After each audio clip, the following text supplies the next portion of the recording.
Good afternoon. I want to thank you guys for coming out today and hearing my presentation. I want to talk to you guys today about the MP-25. In this configuration, it's a standard output. If you guys, we do also have a higher output set up. If you guys can follow along, I brought some brochures. The first thing I want to start with this machine, this is a mixing pump. Basically what that means is you can break your material in this hopper. There is a bag breaker on top here. So you throw your pre-blended material on top, crack the bag, dump it in, set, and you can go. The controls are on this side, all down here, and it's one-man operation. And then, see, it rolls around very easily. On this side, you have your flow meter and your whole water system. And what you do is before you get going, you set your water. And this is gallons per minute, so you can look on the back what your materials recommendation is to set your water. You also have a supply clean out line. And once you're done, you can rinse everything down. And then this is where your motor plugs in. And then we move to the output. The output is simply here. Right here, you would hook up a 35 millimeter hose right here, or the pump is supplied with a 25 millimeter to 35 millimeter adapter. So if you're running smaller hoses, we do supply an adapter to hook up to that. This is where your water is introduced into the mix. Here is just a drain out port. You turn it again. See, very easily turns. One-man movement. The motor plugs here. You would plug that down over here. And then for cleanup, it's a very simple procedure. Pull this open. So that swings open, and you would pull your mixing shaft out. This machine, as it sits, has a 4 kilowatt motor, which translates to 5.5 horsepower. It can do 110 bags an hour. It has a pumping pressure of 425 psi. It can pump a distance of 200 plus feet. We don't recommend going any further than that due to the climate. If you're in a very hot condition, it can dry up your material going through the hose. You can go to a height of 60 feet, so if you're going up a couple stories, you can definitely do that. The hopper capacity is 5 cubic feet, so you can get about 6 50-pound bags in here and be running. This unit, as it sits, weighs about 425 pounds. The larger unit, which I'll talk about next, weighs another 75 pounds. It comes in about 500. This unit requires 220 volt single-phase power, which is very common on job sites. But if need be, due to the variable frequency converter inside the control unit, to run this, you only need an 8 kilowatt generator, and that's just peak. You can, at full load, this only requires 4 kilowatts worth of power to sustain. I'll talk about the high output. That one has a larger motor, a little bit different mixing shaft, and a different rotor and stator, which I'll talk about rotors and stators in a few minutes. But the motor on that one is a 7.5 horsepower motor, which is 5.5 kilowatts. It does about 200 bags an hour, which is twice the output. Still 425 pounds per square inch output pressure. Your pumping distance is the same. Pumping height is the same. Your hopper load is the same. Hopper size is the same. So basically, the only thing that changes is your motor and your rotor and stator. And like I said, it does also, it weighs more, but it also, as a downside, it requires 3-phase power. You have 220 3-phase power.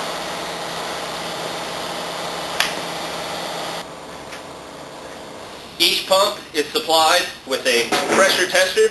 So what you would do is before starting each day, you would simply hook this up to the output nozzle, close the mechanical stop, make sure that your rotor stator is putting out 300 psi, which is the recommended pumping pressure, and it also allows you to get the maximum life out of your rotor stator. Now moving on to the rotors and stators, we have two types. We have a D series and an R series. The D series is recommended for the standard output, and the R series is recommended for the high output. And the way a rotor and stator pump works is you have a rubber sleeve and a metal rotor, and this fits inside each other. And what this does is as it turns, it creates a cavity in here that sucks the material in and spits it out the end under high pressure. And then the larger one does the same thing. It's much larger. You have the same stator and rotor, just a rubber sleeve that clamps down. And by having these clamps, or these bolts here, it allows you to get extended life out of the rotors.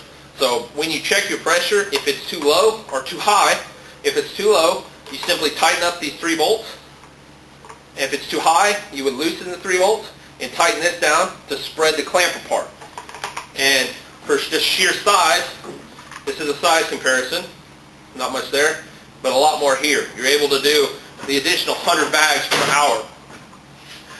The type of material that you can do with this machine is self-leveling underlayments. You can do mortar repair. You can do fireproofing. You can do most pre-blended cementation construction material with that spray applicable.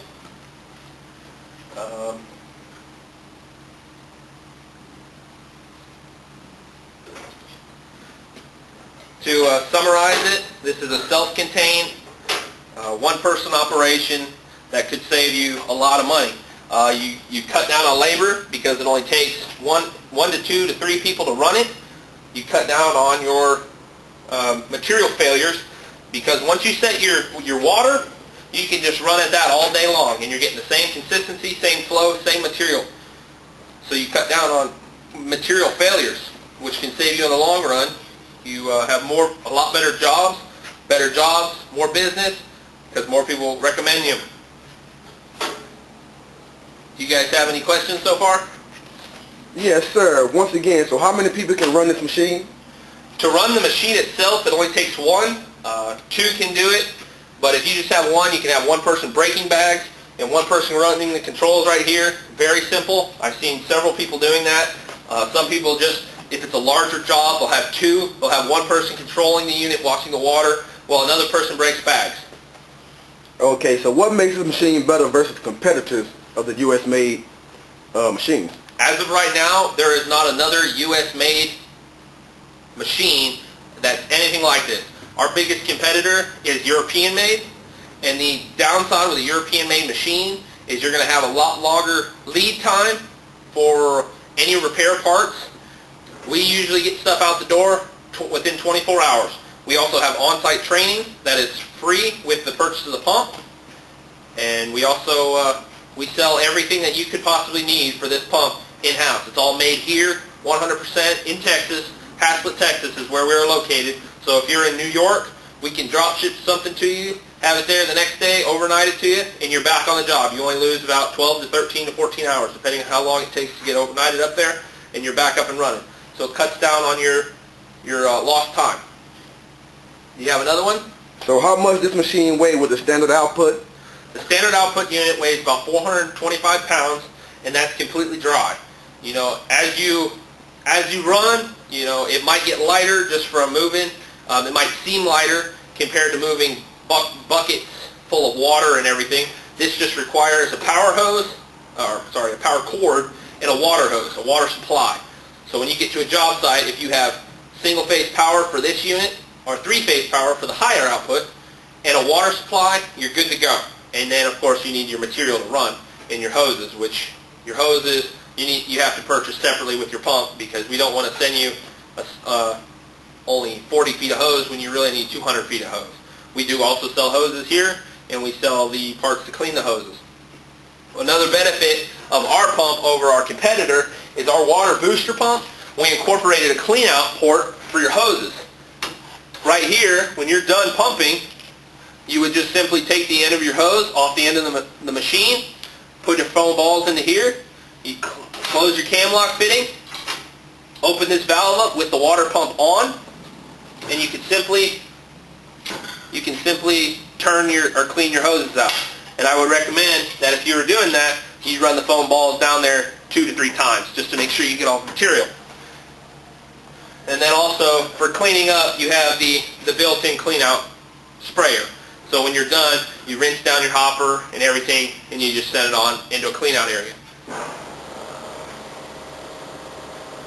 believe that is it. So to summarize this machine over our, not necessarily our competitors, but the reason why this one is so much better than our competitors, we are 100% U.S. made. We do have veterans who build these machines for us, and everything's in-house, 100%.